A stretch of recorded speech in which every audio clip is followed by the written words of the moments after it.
नमस्कार, अनुपमा रेसिपीजमध्ये तुमचे खूप खूप स्वागत। आज आपण बनवणार आहोत रक्षाबंधन स्पेशल मऊ रसरशीत बुंदीचे लाडू। हे बनवायला अगदी सोपे आहेत आणि अगदी कमी साहित्यामध्ये तयार होतात। तेव्हा काही टिप्स सह हा व्हिडिओ शेवटपर्यंत नक्की पहा।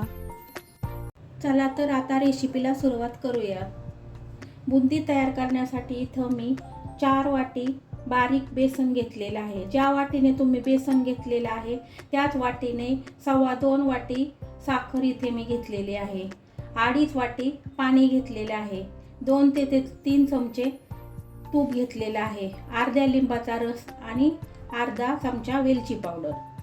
सुरुवातीला आपण बुंदी पाडण्यासाठी पिठाचे बॅटर बनवून घेऊया। इथं मी सर्व बेसन एका बाउलमध्ये घेतलेलं आहे। आता ह्यामध्ये आपल्याला थोडं थोडं पाणी घालून हे छान मिक्स करायचं आहे। पाणी आपल्याला एकदम घालायचं नाही, थोडं थोडंच घालायचं आहे।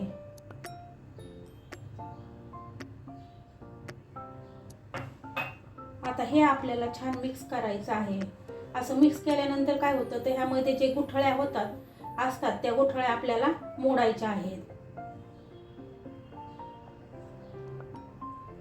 हे बघा, मी थोडं थोडं पाणी घालत हे बॅटर भिजवून घेतलेलं आहे। आता हे आपलं पीठ झालं आहे की नाही हे पाहण्यासाठी आपल्याला झाऱ्यावर थोडं पीठ टाकून बघायचे आहे। तर इथं माझ्याकडे बुंदी पाडण्यासाठी मी साध्या झाऱ्याचा वापर केलेला आहे। तर आपल्याला काय करायचं, ह्यावर थोडंसं हे पीठ टाकून बघायचं आहे। असं पीठ टाकल्यानंतर थोडंसं टॅप करून घेतल्यानंतर हे बघा, आपली बुंदी व्यवस्थित पडत आहे, म्हणजे आपलं बॅटर परफेक्ट झालेलं आहे। अशा प्रकारे आपल्या पिठाची कन्सिस्टन्सी व्हायला हवी। आता हे पीठ आपल्याला 10 मिनिटं भिजत ठेवायचे आहे। 10 मिनिटं झालेले आहेत। आपले पीठही छान भिजलेले आहे। आता बुंदी पाडायची म्हणजे त्यामध्ये कलर असेल तर ती कलरफुल असलेली बुंदी दिसायला खूप छान दिसते। म्हणून आपण काय करू, एका वाटीमध्ये 2 पळी हे पीठ काढून घेऊया।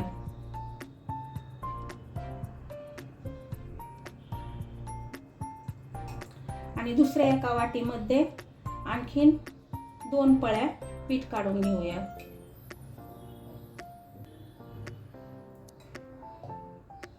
आता एका वाटीमध्ये आपण ऑरेंज कलर घालून घेऊया आणि ह्याला छान मिक्स करून घेऊया।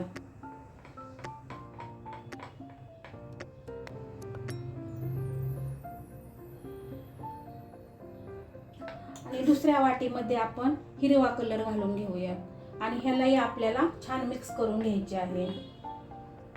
इथे मी दोन्ही पीठ छान मिक्स करून घेतलेले आहेत।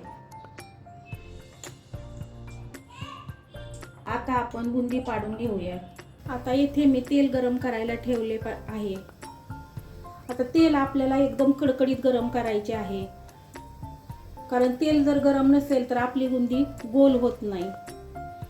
आपलं तेल तापलं आहे का नाही हे पाहण्यासाठी मी इथं थोडंसं पीठ तेलामध्ये टाकून पाहत आहे।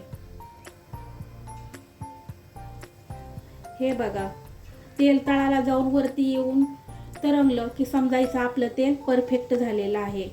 आता आपण बुंदी पाडण्यासाठी घेऊयात। बुंदी पाडण्यासाठी इथं मी हा झाऱ्या घेतलेला आहे। आता ह्या झाऱ्यावर आपल्याला आपलं बॅटर ओतून घ्यायचं आहे आणि त्यावर आपलं हे बॅटर आपल्याला ओतून घ्यायचे आहे।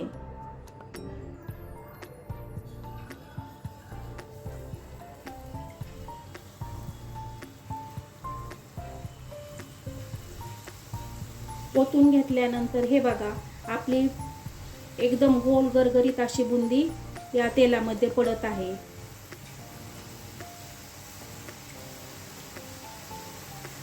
आता शेवटी थोडं पीठ राहिल्यानंतर ह्याला थोडंसं टॅप करायचं, म्हणजे काय होईल, हे राहिलेलं पीठ ह्यामध्ये व्यवस्थित पडेल। हे बघा, किती सुरेख छान गोल बुंदी तयार झालेली आहे। आता आपल्याला ही बुंदी जास्त कुरकुरीत करायची नाही, ती खुसखुशीत ठेवायची आहे। म्हणजे काय होतं, आपण जे बुंदी आहे ती पाक व्यवस्थित शोषून घेते।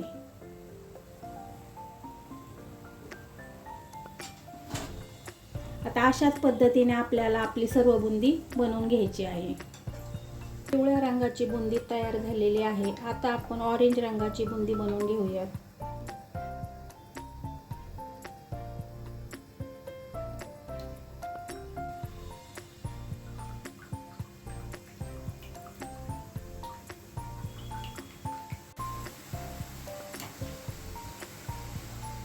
ऑरेंज रंगाची ही गरगरीत बुंदी आपली तयार आहे.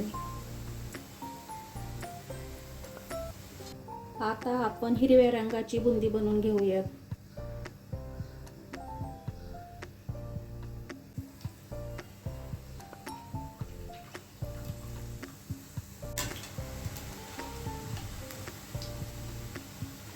आपली हिरव्या रंगाची बुंदी ही तयार झालेली आहे.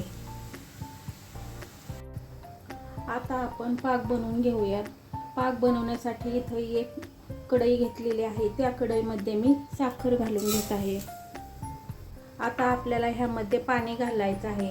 आपली साखर भिजेल एवढेच पाणी आपल्याला इथं घालायचं आहे, किंवा साखरेच्या अर्ध्या प्रमाणात आपल्याला इथं पाणी घालायचं आहे. 2 ते 3 मिनिटं असं हलवत राहून आपली साखर या पाण्यामध्ये पूर्णपणे विरघळलेली आहे. आता आपण यामध्ये अर्ध्या लिंबाचा रस घालूयात आणि 2 चमचे दूध घालूयात.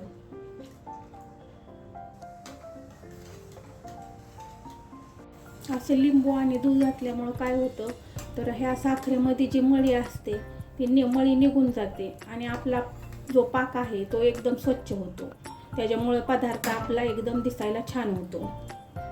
आता 2 मिनिटं पुन्हा हा पाक शिजवून घेतल्यानंतर चाळणीच्या साहाय्याने आपल्याला ह्यावर आलेली जी मळी आहे ती काढून घ्यायची आहे.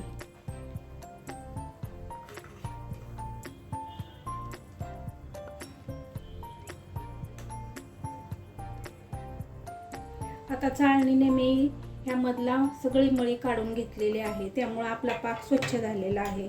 आता हा पाक आपल्याला आणखी 2 मिनिटं शिजवून घ्यायचा आहे. आपल्याला येथे एकतारी पाक बनवायचा आहे.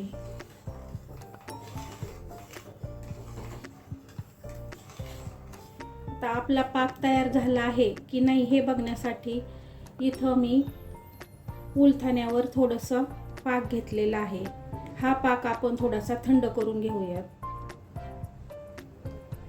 आणि थोडंसं बोटाने ह्याला आपण तार सुटते का पाहूयात. आपली तार सुटत नाही म्हणजे आपला पाक कच्चा आहे. आपल्याला आणखीन हा 1 ते 2 मिनिटं पाक शिजवून घ्यावा लागेल. आणखीन 2 मिनिटं मी हा पाक पुन्हा शिजवून घेतलेला आहे. आता आपण पुन्हा चेक करूयात.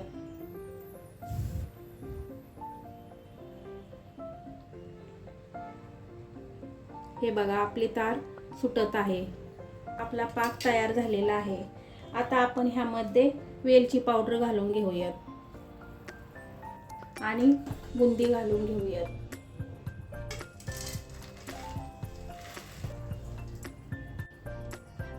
आता आपल्याला हे मिश्रण छान मिक्स करून घ्यायचं आहे. आता इथे एक महत्त्वाची टिप्स आहे. तुम्हाला जर वाटत असेल की आपला पाक जास्त झालेला आहे तर घाबरायचे काहीच कारण नाही. आपला जे मिश्रण आहे ते पुन्हा गॅसवर ठेवून थोडंसं 4 ते 5 मिनिटं हलवत राहायचं आणि झाकून ठेवून अर्धा तास झाकून ठेवून नंतर लाडू वळायचे. लाडू छान वळले जातात, खराब होत नाहीत. आणि तुम्हाला जर वाटलं की हे मिश्रण कोरडं झालेलं आहे तर 1 वाटी कडकडीत गरम पाणी करून ह्यामध्ये ओतायचं आणि नंतर लाडू वळायचे. लाडू वळले जातात. अशा पद्धतीने लाडू ह्या पद्धतीने आणि ह्या टिप्सने जर तुम्ही लाडू बनवले तर ते कधीच चुकत नाहीत. आता आपला पाक ह्यामध्ये शिल्लक राहिलेला आहे म्हणून आपण हे मिश्रण असं कढईमध्ये छान दाबून ठेवूयात आणि दाबून घेतल्यानंतर अर्धा तास ते आपण पुन्हा झाकून ठेवूयात. म्हणजे काय होईल, बुंदी सगळा पाक शोषून घेईल आणि आपली रसरशीत लाडू तयार होतील.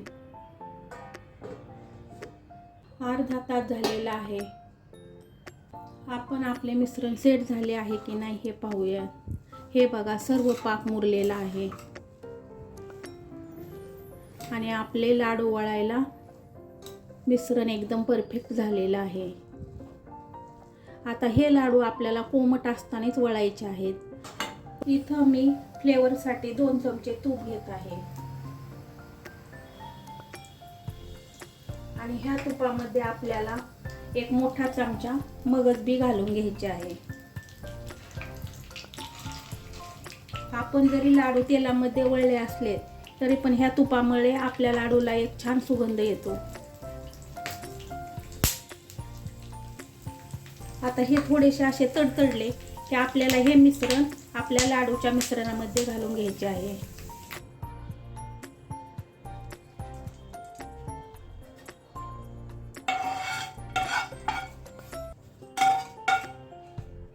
आता हे आपल्याला छान मिक्स करून घ्यायचे आहे.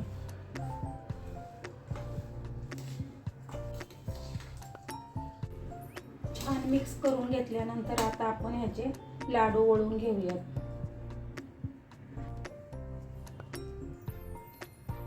तुम्हाला हव्या त्या आकारामध्ये तुम्ही लाडू वळू शकतात.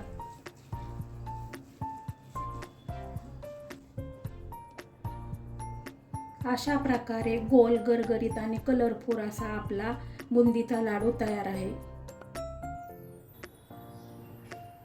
अशा प्रकारे आपले रसरशीत दाणेदार असे बुंदीचे लाडू तयार आहेत.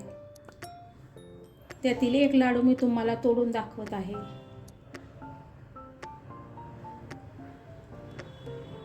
हे बघा किती छान लाडू तयार झालेले आहेत. मग ही रेसिपी आवडली असल्यास एक लाईक करायला विसरू नका. चॅनलवर नवीन असाल तर सबस्क्राईब करायला विसरू नका. पुन्हा भेटूया अशाच खास रेसिपीसह.